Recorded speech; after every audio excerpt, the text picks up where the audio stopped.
سب سے پہلے یہ ویڈیو دیکھو، پھر بات کرتے ہیں کہ یہ کہانی حقیقت ہے یا صرف ڈرامائی انداز میں سنائی گئی ہے۔ تاریخ انسانی کا ایک ایسا راز جو آج بھی جغرافیہ دانوں کے لیے ایک حل طلب معمہ ہے۔ کیا زمین کے کسی کونے پر واقعی لوہے اور تانبے کی کوئی ایسی دیوار موجود ہے جو آج ہماری سیٹلائٹس کی نظروں سے اوجھل ہے؟ یہ کہانی کسی افسانے سے شروع نہیں ہوتی، یہ کہانی شروع ہوتی ہے بغداد کی شاہی لائبریریوں میں محفوظ ایک قدیم دستاویز سے۔ یہ سن 227 ہجری کا واقعہ ہے۔ بغداد کی عظیم سلطنت کے حکمران الواثق باللہ نے ایک بھیانک خواب دیکھا، ایک ایسا خواب جس نے اس وقت کی سپر پاور کے بادشاہ کو لرزا کر رکھ دیا۔ اس نے دیکھا کہ ذوالقرنین کی تعمیر کردہ وہ عظیم دیوار جو دنیا کو یاجوج ماجوج کے فتنے سے بچائے ہوئے ہے، وہ ٹوٹ رہی ہے۔ مشہور مورخ ابن خرداد بہ اپنی شہر آفاق کتاب المسالک والممالک میں لکھتے ہیں کہ بادشاہ کی نیند اڑ چکی تھی۔ اسے کسی ایسے شخص کی تلاش تھی جو صرف جنگجو نہ ہو بلکہ ایک محقق بھی ہو، جو تلوار سے زیادہ زبانوں اور نقشوں پر عبور رکھتا ہو، اور اس طرح تاریخ کے سب سے بڑے ایکسپیڈیشن کے لیے سلام الترجمان کا انتخاب کیا گیا۔ سلام کوئی عام درباری نہیں تھا۔ تاریخ کی مستند کتابیں بتاتی ہیں کہ وہ 30 مختلف زبانیں روانی سے بول سکتے تھے۔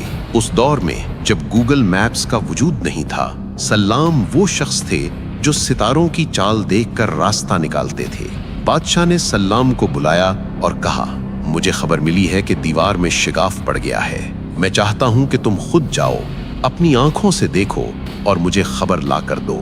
ابن خرداد بیہ کے مطابق اس مشن کے لیے سلام کو 5000 دینار نقد دیے گئے، 50 طاقتور مردوں کا انتخاب کیا گیا اور ہر مرد کو 1000 درہم اور 1 سال کا راشن دیا گیا۔ یہ صرف ایک سفر نہیں تھا، یہ موت کے منہ میں چھلانگ لگانے کے مترادف تھا۔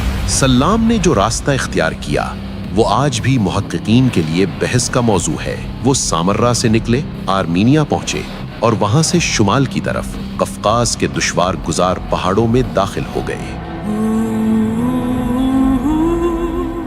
جیسے جیسے قافلہ شمال کی طرف بڑھ رہا تھا، دنیا بدل رہی تھی۔ یہ خضر کا علاقہ تھا، یہاں سے آگے کا راستہ نامعلوم تھا۔ سلام اپنی یادداشتوں میں ایک ایسی زمین کا ذکر کرتے ہیں جسے ارض سیاہ یعنی کالی زمین کہا گیا۔ یہ جگہ اتنی پراسرار تھی کہ وہاں کی مٹی سے شدید بدبو آتی تھی۔ محققین کا خیال ہے کہ یہ شاید وہ علاقے تھے جہاں آج تیل اور گیس کے کنویں پائے جاتے ہیں، یا شاید کوئی دلدلی علاقہ۔ سلام لکھتے ہیں، ہمیں حکم دیا گیا کہ ہم اپنی ناک پر سرکہ لگا کر رکھیں، ورنہ وہ زہریلی ہوا ہمیں مار ڈالتی۔ راستے میں ویران شہر ملے، ٹوٹی ہوئی عمارتیں۔ جب مقامی لوگوں سے پوچھا گیا تو انہوں نے لرزتے ہوئے جواب دیا، یہ وہ بستیاں ہیں جنہیں یاجوج ماجوج نے ماضی میں تباہ کر دیا تھا۔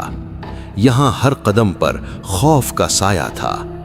16 مہینے، جی ہاں 16 مہینے مسلسل سفر کرنے کے بعد وہ اس مقام پر پہنچے جسے آج ہم آئرن گیٹ یعنی لوہے کا دروازہ کہتے ہیں۔ یہ وہ لمحہ تھا جس کے لیے یہ سفر کیا گیا تھا۔ سلام و ترجمان ایک پہاڑی درے کے سامنے کھڑے تھے۔ 2 بلند و بالا پہاڑوں کے درمیان ایک دیو ہیکل مصنوعی رکاوٹ۔ یہاں ہمیں رک کر سلام کی دی ہوئی تفصیلات کا سائنسی جائزہ لینا ہوگا، کیونکہ اکثر لوگ اسے دیوار چین سمجھنے کی غلطی کرتے ہیں، مگر سلام کی رپورٹ کچھ اور ہی بیان کرتی ہے۔ سلام نے دیکھا کہ دیوار پتھروں کی نہیں بلکہ لوہے کی بڑی بڑی اینٹوں سے بنی تھی، اور ان اینٹوں کو جوڑنے کے لیے پگھلا ہوا تانبا استعمال کیا گیا تھا۔ یہ بالکل وہی ٹیکنالوجی ہے جس کا ذکر قرآن مجید کی سورہ کہف میں آیا ہے۔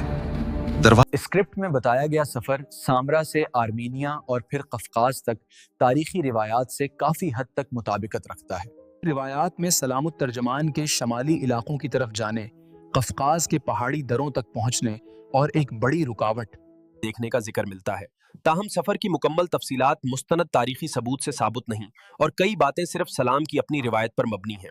اسلامی روایات میں ذوالقرنین کی دیوار کا ذکر قرآن مجید کی سورہ کہف میں موجود ہے، لیکن آج تک ایسا کوئی سائنسی یا آثار قدیمہ ثبوت نہیں ملا جو خالص لوہے اور تانبے کی دیوار کے وجود کو ثابت کرے۔ دروازے کی چوڑائی 150 ہاتھ تھی۔ اس پر ایک عظیم الشان قفل لگا ہوا تھا جس کی لمبائی 7 ہاتھ تھی۔ لیکن سلام صرف دیکھنے نہیں گئے تھے، وہ پرکھنے گئے تھے۔ انہوں نے اپنی جیب سے ایک چاقو نکالا اور دروازے کی سطح کو کھرچنا شروع کیا۔ جب چاقو کی نوک پر سرخ اور سیاہ برادہ جمع ہوا تو یقین ہو گیا کہ یہ لکڑی یا پتھر نہیں، یہ خالص لوہا اور تانبا ہے۔ سلام نے وہاں کے قلعے کے نگہبانوں سے پوچھا، کیا تم نے ان مخلوقات کو دیکھا ہے؟ نگہبانوں نے جواب دیا، نہیں، لیکن ہم ہر جمعے کو ہتھوڑے سے اس دروازے پر ضرب لگاتے ہیں اور دوسری طرف سے ہمیں شور سنائی دیتا ہے۔ اسکرپٹ میں بیان کی گئی چاقو سے کھرچنے اور نگہبانوں کی آواز سننے والی باتیں زیادہ تر روایتی داستانی جزئیات ہیں، قطعی تاریخی حقیقت نہیں۔ نتیجتاً روایت موجود ہے مگر سائنسی ثبوت نہیں۔ سلام نے تصدیق کی کہ دیوار ابھی ٹوٹی نہیں ہے، شگاف کی خبر جھوٹی تھی، مگر سوال یہ پیدا ہوتا ہے کہ سلام نے جو دیکھا وہ آج کہاں ہے؟ جدید جغرافیہ دان اور مورخین 3 نظریات پیش کرتے ہیں۔ پہلا نظریہ یہ دربند کی دیوار تھی جو آج روس کے علاقے داغستان میں ہے، لیکن دربند کی دیوار پتھروں سے بنی ہے، لوہے سے نہیں۔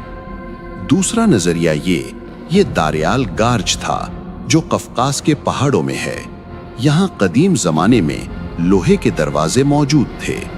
اور تیسرا نظریہ جو سب سے زیادہ حیران کن ہے کہ یہ مقام اب اللہ کے حکم سے ہماری نظروں سے مخفی کر دیا گیا ہے، جیسے برمودا ٹرائنگل یا دیگر راز۔